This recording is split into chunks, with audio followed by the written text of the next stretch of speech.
మీ ఎలాంటి వ్యాపార ప్రకటనలకైనా వెంటనే మా ఛానల్ సంప్రదించండి.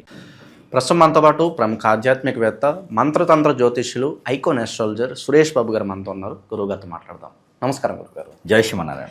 గురుగారు, శ్రీ పరాభవనామ సంవత్సరం మరి విశేషంగా మిథున రాశి వాళ్ళకి కొత్త సంవత్సరం ఏ విధంగా ఉంటుంది? ఉగాది పచ్చడిలో షడ్రుచుల్లో ఏ రుచి వీళ్ళకి ఎక్కువగా తగలబోతుంది? ఎటువంటి జాగ్రత్తలు తీసుకోవాలి వీళ్ళు? ద్వాదశ రాశుల్లో ఒకటి మిథున రాశి. ఈ పరాభనామ సంవత్సరంలో మిథున రాశి వారికి అయితే కనుక ఆదాయం 8 గాను, వ్యాయం 11 గాను, రాజ్యపూజ్యం 1 గాను, అవమానం 7 గాను మనం ఈ గణిత శాస్త్ర ప్రకారంగా మనం పరిగణన తీసుకోవచ్చు. అలానే ఈ యొక్క ఏ గ్రహము ఈ సంవత్సరం మొత్తం కూడా ఏ స్థానంలో ఉంటుంది, దాని యొక్క స్థితిగతుల ప్రకారంగా లెక్కించి దాన్ని భాగించి చేసినటువంటిదే ఈ నెంబర్లు. ఇది అందరికీ వర్తిస్తుందా అనేది కాదు. ఇక అందరికీ వర్తిస్తే ఇక ప్రపంచం మొత్తం ఏమైపోతుందబ్బా.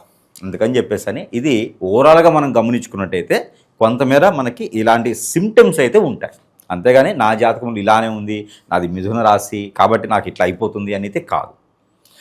వ్యక్తిగత జాతకం అనేది ఒకటి ఉంటుంది. అది గోచార ప్రకారంగా ఏ స్థానంలో ఉంది, ఏ గ్రహం ఎప్పుడు పుట్టింది, ఎప్పుడు మనం పుట్టాం చూసుకొని దాని ప్రకారంగా లోపాలు ఉన్నాయా, తాపాలు ఉన్నాయా, శాపాలు ఉన్నాయా, పాపాలు ఉన్నాయా, కర్మలు ఉన్నాయా చూసుకొని దానికి పరిష్కార మార్గం చేయించుకుంటే అప్పుడు మనకి వెళ్ళాల్సినటువంటి జీవితం ముందుకు వెళ్తుంది. అంతేగాని పంచాంగ శ్రావణం ఉంది కదా అని చూసుకొని నా జాతకం ఇంతేనండి, నాకు ముందుకు వెళ్ళట్లేదండి, నేను చూసుకున్నానండి పంచాంగం అంటే అది సరైనటువంటి నిర్ణయం అయితే కాదు. ఇది ప్రతి ఒక్కరు కూడా గుర్తుపెట్టుకోవాలి. ఇది ఓవరాల్గా చూసేటువంటి పరిహారాలు, ఓవరాల్గా చూసేటువంటి ప్రెడిక్షన్స్ ఇవి. కాబట్టి పరిహారాలు అయితే మాత్రం అందరూ చేసుకోవచ్చు. అవి దేవునికి సంబంధించి మనకి సంబంధించి పాజిటివిటీ అవడానికి కాబట్టి పరిహారాలు అయితే పాటించవచ్చు. కానీ ప్రతి ఒక్కటి నాకు సంబంధించి అని మాత్రం అనుకోవడానికి లేదు. ఒక్కొక్క విషయం అయితే మాత్రం వారికి సూచిస్తుంది, ఓవరాల్గా చూసినప్పుడు సూచిస్తుంది. కాబట్టి అది నాదే అని మాత్రం బాధపడే అవసరం లేదు. ఇదంతా కూడా ఏంటంటే నా జాతకం వీటినే తగలడింది అని బాధపడకుండా ముందుకు వెళ్ళేదానికి ప్రోత్సాహం కూడా మనము చూపించే విధంగా ఉండాలి. మరొక విషయం, గ్రహరీత్యా దోషాలున్నా, గ్రహరీత్యా శాపాలున్నా, గ్రహరీత్యా శుభదృష్టి ఉన్నా కూడా, అశుభదృష్టి ఉన్నా కూడా గ్రహాల యొక్క స్థితిగతుల వలన మనిషి జీవితంలో మనిషికి ఎటువంటి సందేహం కాకుండా ఎటువంటి ఇబ్బందులు కూడా కలగవు. అలా కాకుండా నీకు నిజంగానే ఇబ్బంది కలుగుతుందంటే అది నీకు వేరే ఏదో సమస్య కొట్టుమిట్లాడుతుంది అని అర్థం. అది ఎక్కడైనా గురువు గారికి సంపాదిస్తే లేదా నాలాంటి వాటికి సంపాదిస్తే వారికి పరిష్కార మార్గం చూపించచ్చు. ఇది పర్టికులర్గా అందరూ గుర్తుపెట్టుకోవాల్సినటువంటి విషయం. ఇక మిథున రాశి, ఈ మిథున రాశి వారికి చూసినట్టయితే కనుక ఇప్పుడు మొదటి 6 మాసాల వరకు అయితే కనుక మిథున రాశిలోనే కొనసాగుతున్నటువంటి గురువు, అలానే మీన రాశిలోనే కొనసాగుతున్నటువంటి శని భగవానుడు, అలానే ఇంకా అతిపెద్ద గ్రహాలైనటువంటి రాహువు, కేతువు వచ్చేసేమో సింహరాశిలో, రాహు వచ్చేసేమో కుంభరాశిలో. ఇలా కొనసాగేటువంటి గ్రహాల్లో అతిపెద్దవైనవి. ఈ స్థానాలైతే ఈ సంవత్సరం మొత్తంలో మారవు. కానీ ఒకే ఒక్కరు గురువు అయితే మారతాడు. అది కూడా సెప్టెంబర్, అక్టోబర్ మాసాల్లో మారేదానికి ఉన్నది. ఇక్కడి నుంచి 2వ స్థానానికి గురువు వస్తాడు. ఈ 2వ స్థానానికి గురువు వచ్చినప్పుడు శని భగవానుడు నక్షత్ర మార్పు చెందుతారు. అలానే రవి భగవానుడు మాసానికి ఒకసారి మారుతూ ఉంటాడు. ఇక ఈ మిథున రాశికి ఈ సంవత్సరం కలిసి వచ్చేటువంటి గ్రహాలు ఏమున్నాయంటే, గురు గ్రహము బాగా కలిసి వస్తుంది. చదువుకి సంబంధించిన విషయాలు, ఎడ్యుకేషన్ సంబంధించిన విషయాలు, జాబులో వెసులుబాట్లే కాకుండా జాబులో ప్రమోషన్స్, విదేశాల జాబులు చాలా చక్కగా ఉంటాయి వీరికి. కాకపోతే వీరు ఎప్పుడు అంటే కనుక ఇప్పుడు మొదలు పెట్టుకుంటే 2వ అధ్యాయనం అంటే ఈ సంవత్సరం చివరిలో కల్లా వీరికి మంచి స్థానంలోకి వచ్చేటువంటి జాబులు బాగుంటాయి. కానీ ఎదుటి వాళ్ళని నమ్మారు అంటే కనుక ఇప్పుడు మనం అనుకున్నామే ఫస్ట్లో ఆదాయం 8 కానీ వ్యాయం మాత్రం 11 అని. ఆ వ్యాయం మాత్రమే కనిపిస్తుంది. ఎదుటి వాళ్ళని నమ్మినా, ఎదుటి వాళ్ళకి డబ్బులు ఇచ్చినా, పార్ట్నర్షిప్ వ్యాపారాలు పెట్టినా, నేనున్నాను మామ చూసుకోండి, నేనున్నా బాబాయ్ చూసుకోండి అంటే కనుక మనల్ని ఎవడు చూసేవాడు ఉండడు. ఇక డబ్బులు పోతే ఉన్నది పోద్ది, ఉంచుకుంటూ పోద్ది. కాబట్టి అలాంటి ప్రయత్నాలు ఏవి కూడా వీరు చేయకూడదు. ఇండిపెండెంట్గా ఆలోచన చేసుకోవాలి. ఇక బొటిక్ లాంటి రంగాలు, ఫ్యాషన్ డిజైనర్, బట్టల షాప్స్ లాంటివి పెట్టుకుంటే కూడా వీరికి మంచి నైపుణ్యం ఉంటుంది. పై స్థానానికి వెళ్ళడానికి కనిపిస్తుంది. ఈ పరాభనామ సంవత్సరం మొత్తం కూడా వీరికి నిరుద్యోగులకి, వ్యాపారస్తులకి, కొత్తగా వ్యాపారం చేయాలనుకున్న వారికి ఎన్ని రకాలు కూడా బాగుంది. కానీ ఇవన్నీ కూడా ప్రయత్నం చేస్తూ అవుతుంది. గురుగారు చెప్తే కాదు, ప్రయత్నం కూడా మన వంతు చేయాలి. మరొక రంగం వీరికి అద్భుతంగా ఉంటుంది. ఆ రంగమే వీరికి వచ్చేసి రాజకీయ రంగం, సినీ రంగం. వీరికి మిథున రాశి వారు మొదలుపెట్టినట్టయితే అద్భుతంగా పై స్థానానికి వెళ్ళొచ్చు. మంచి పదవులు కూడా వస్తాయి వీరికి. చాలామంది నాయకులు ఉన్నారు ఈ రోజున. ఏదేదో వ్యాపారాలు వేరే రంగాల్లో ఉండేసి రాజకీయ రంగం ప్రవేశ చేయగానే అంతకుముందు ఉన్న వాళ్ళని పక్కన పెట్టి వీరికి పదవులు ఇస్తున్నారు. అదే రకంగా వీరికి కూడా మిథున రాశి వారికి కూడా వీరు రాజకీయ రంగ ప్రవేశం చేయగానే మంచి పదవులతో పాటు వీరిని తొలతూగుతూ ఉంటారనమాట. కాబట్టి వీరి రాజకీయ రంగం చాలా బాగుంటుంది. ఎందుకంటే వీరికి గురుబలం ఇప్పుడు మొదలవుతుంది వీరికి, కానీ చాలా బాగుంటుంది. మరొకటి ఉంది వీరికి అదృష్టం. వ్యాయం 11 ఉంది, ఆదాయం 8 ఉంది, అదృష్టం ఎక్కడి నుంచి అనుకుంటారు. అది అందరిలో ఉండదు, ఓవరాల్గా ఉంటుంది. కానీ వీరి వ్యక్తిగత జాతకంలో అదృష్టం ఒకటి ఉంది. అదేంటంటే పుట్టిన తర్వాత ఇప్పటి వరకు ఒక్కసారి కూడా పెళ్లి కాకపోతే పెళ్ళయ్యేటువంటి యోచన కూడా కనపడుతుంది. ఇరువురికి, స్త్రీ పురుషులకి ఇద్దరికి కూడా పెళ్ళయ్యేదాకా కనిపిస్తుంది. అది కూడా ఎలా తెలుసా అండి, అన్ఎక్స్పెక్టెడ్గా లవ్ ఏదైనా ఉందనుకోండి సక్సెస్ అవ్వదు. లవ్ నిజంగానే వీరు ఉండేదంటే ఇంట్లో ఒప్పించి ఆ లవ్ను కూడా అరేంజ్ మ్యారేజ్ చేసుకుంటే ఖచ్చితంగా పెళ్ళి అవుతుంది.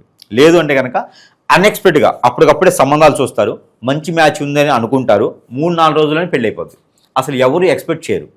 అలాగా వీరికి పెళ్ళిళ్ళు అయిపోతాయి. మనకి చుట్టాలని, బంధువుల్ని, ఫ్రెండ్స్ని కూడా ఎవరు పిలవరు.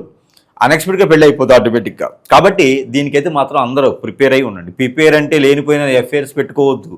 ప్రిపేర్ అంటే పెళ్లి చేసుకునేదానికి బట్టలు కావచ్చు, వడ్రవేడు మణి మాణిక్యాలు ఎట్లా ఏమైనా ఉంటే కొనుక్కునేదానికి ప్రిపేర్ అయి ఉండాలి.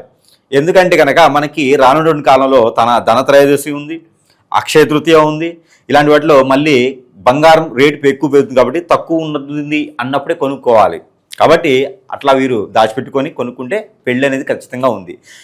ఇక మూడోది, వీరికి ఏదైనా జాబ్ చేయాలి కానీ, కొత్తగా నిరుద్యోగులకి కొత్త జాబ్ చేయాలి కానీ ఉంటే ఐటీ రంగంలో వీరు అద్భుతంగా రాణిస్తారు. మరొకటి మెడికల్ డయాగ్నోస్టిక్స్, అలానే ఫార్మసీ, అలానే వీరికి హాస్పిటల్స్, డాక్టర్స్, నర్సు ఇలాంటి వాటిల్లో వీరికి మంచి నైపుణ్యం ఉంటుంది.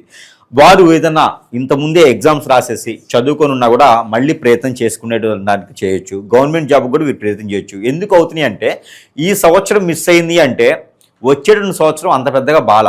ఎప్పుడు 2027 సంవత్సరం ఏప్రిల్ 17 తర్వాత వీరికి పెద్దగా మళ్ళీ బాగోదు. కాబట్టి ఈ సంవత్సరంలోనే ఏదైనా సాధించుకునే దానికి ఖచ్చితంగా సాధించుకోవచ్చు. ఇక సిఏ కానీ బీబీఏ కానీ కూడా వీరు ప్రయత్నం చేసుకుంటే ఖచ్చితంగా పాస్ అవుతారు. ఇక లాయర్గా కూడా కావాలంటే కూడా వీరు ఎగ్జామ్స్ రాసుకొని చేసుకోవచ్చు.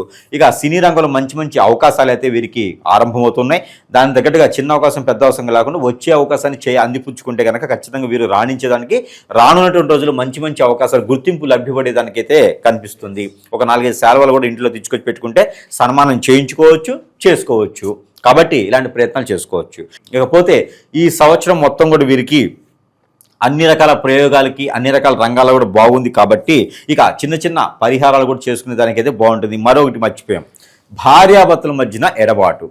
ఇది పెళ్ళయి ఎప్పుడో భార్యాభర్తల మధ్య ఎడబాటు ఉందండి, ఎవరో వచ్చి మధ్యలో దూరేసి మా మధ్యన సంసారం నిప్పులు పోసి తీసుకుపోయినాడండి, ఇక మాకు సంసార పక్షంగా సుఖం లేదు అనుకుంటే కనుక, ఎవరైనా భార్యాభర్త విడిపోయి ఉంటే వారిలో మిథున రాశి వారిని ఎవరైనా ఉంటే కనుక ఆ మిథున రాశి వారు ఒక అడుగు తగ్గి తలదించితే ఇబ్బంది ఏం లేదు. వారు పోయి మాట్లాడితే స్వయంగా ఉన్న పలంగా కట్టుబడులతో బయటకు వచ్చేస్తారు. కాబట్టి వారికి వారే ప్రయత్నం చేయాలి. ఎవరో వేరే వాళ్ళని తీసుకుపోయి, మందం తీసుకుపోయి, ఓ 10 మందిని తీసుకుపోయి తండగా వెళ్ళేసి పోటీ పట్టడానికి, లేకపోతే రాజకీయంలో మీటింగ్ పెట్టుకోవడానికి అట్లాగా కాకుండా రౌడీజం చేయకుండా నెమ్మదిగా వెళ్ళి కూర్చుంటే ఎలాంటి వారైనా మళ్ళీ వస్తారు. కోర్టు వరకు వెళ్ళిన విషయాలు కూడా అవి సమస్యపోతాయి. కాబట్టి ఇలాంటి ప్రయత్నం చేయాలి. ఈ సంవత్సరం వీళ్ళకి ఏదన్నా టర్నింగ్ పాయింట్ అంటే ఉంటుందా గురుగారు? ఏదన్నా ఖచ్చితంగా టర్నింగ్ పాయింట్. ఎడ్యుకేషన్ పరంగా అంతా బాగుంది కదా, అది టర్నింగ్ పాయింట్ అనుకోవచ్చు. జీవితంలో ఎదగడానికి ఎడ్యుకేషన్ ముఖ్యమైనటువంటి ఘట్టం. ఎన్ని సంవత్సరాలు పరీక్ష రాసినా పాస్ అవ్వరు, కానీ ఈ సంవత్సరంలో పరీక్ష రాయిపోయినా పాస్ అవుతారు.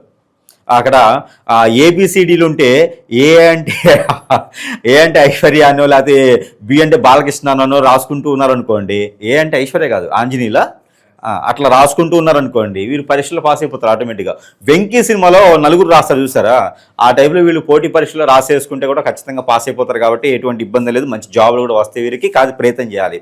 ప్రయత్నం చేస్తే ఈ సంవత్సరంలో బాగా ఉన్న రాసుల్లో కల్లా అతి బాగున్న రాశి ఎవరే ఉంది అంటే కనుక ఆ రాశుల్లో ఒకటి ఈ మిథున రాశి. కాబట్టి దాని తగ్గట్టుగా వెళ్ళాలి. అంతేగాని పంచాంగంలో ఒకటి ఉందండి, మీరు ఒకటి చెప్తున్నారు, మరి ఇంకేం జరుగుతుందో తెలియట్లేదని వీటి గురించి ఆలోచించుకుంటూ సంవత్సరం అయిపోద్ది. అలా కాకుండా కష్టపడాలి. కష్టపడేదానికి ప్రయత్నం చేస్తే ఖచ్చితంగా మీకు ఉన్నటువంటి స్థానం ఏర్పడేలా కనిపిస్తుంది. కాబట్టి ఆ మేర ప్రయత్నం చేయొచ్చు. ఇకపోతే ఈ రాశి వారు ఏదైతే మిథున రాశి ఉందో ఈ మిథున రాశి వారికి అయితే ఖచ్చితంగా వీరికి కావాల్సినటువంటి పరిహారాలు కూడా చేసుకోవాలి. పరిహారాల కన్నా కూడా ముందు ఏంటంటే వీరికి కలిసి వచ్చేటువంటి colour red, black, white, green, ఇవి ఆపోజిట్ సైన్స్. ఇవి ఈ కలర్స్ అన్నీ కూడా వీరికి బాగా కలిసి వస్తాయి అన్నమాట. ఇక మీకు ఈ నెంబర్ 3, 6 నెంబర్స్ మీకు 3, 6 నెంబర్స్ వీరికి అద్భుతంగా కలిసి వస్తాయి. ఏది మిథున రాశి కాబట్టి ఈ యొక్క పరాభనామ సంవత్సరం మొత్తం కూడా ఇవి లక్కీ నెంబర్స్గా కూడా వీరు తీసుకోవచ్చు. ఇకపోతే వీరికి ఇక వారాలు, ఈ వారాలు వచ్చేటప్పటికి వీరికి శుక్రవారం ఒకటి బాగుంటుంది మిథున రాశి వారికి, బుధవారం ఒకటి చాలా బాగుంటుంది.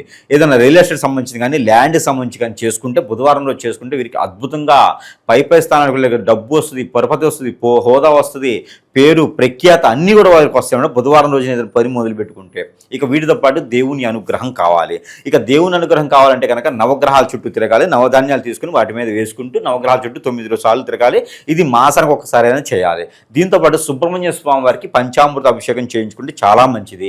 ఇక మానసం వారికి చేసుకున్నా కూడా చాలా మంచిది. ఇక వీరికి కాలసర్పదోషం, నాగదోష, కుజదోషం ఉంటే రుద్రాభిషేకం చేసుకుంటే చాలా మంచిది. ఇక దీంతో పాటు వ్యక్తిగతంగా వీరికి వీరే తీసుకోవాల్సినటువంటి రెమెడీ ఒకటి ఉంది. అది ఏమిటంటే కనుక మనకి ప్రతిరోజు కూడా ఉదయాన్నే 2 మిరియాలు తిని వాటర్ తాగాలి, నైట్ పడుకునేప్పుడు 2 లవంగాలు తిని వాటర్ తాగాలి. అలా చేసినప్పుడు ఏంటంటే కనుక మిరియాలేమో శుక్రగ్రహానికి, లవంగాలేమో మనకి కేతువు రాహువుకి, కాబట్టి కుజుడికి కూడా లవంగాలు అనేది మంచి సానుకూల వాతావరణం. కాబట్టి ఆ 2 గ్రహాలు మనకు సానుకూలించాలి అనుకుంటే కనుక వీరు ప్రతిరోజు కూడా ఈ పని చేసుకుంటూ ఉండాలి. ఆరోగ్యం కూడా క్షీణించకుండా ఉంటుంది ఈ 2 తినడం వల్ల. ఇక నరదీశ నరకోశ కూడా తగ్గుతుంది ఈ 2 తినడం వల్ల. చిన్నగానే కనిపిస్తే సీడ్, దానివల్ల మంచి ప్రయోజనం ఉంటుంది. కాబట్టి ఇంకా వాస్తు ప్రకారంగా కానీ ఇంకా కూడా వారికి పట్టి పీడిస్తున్నటువంటి వ్యవహారాలు ఉంటే కనుక ఖచ్చితంగా సంప్రదిస్తేనే దానికి సంబంధించిన పరిష్కార మార్గం అయితే చూపించబడుతుంది.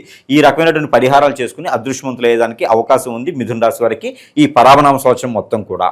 ఈ నూతన సంవత్సరం మీ రాశి వాళ్ళందరికీ అద్భుతంగా కలిసి రావాలని చెప్పి కోరుకుందాం. ధన్యవాదాలు.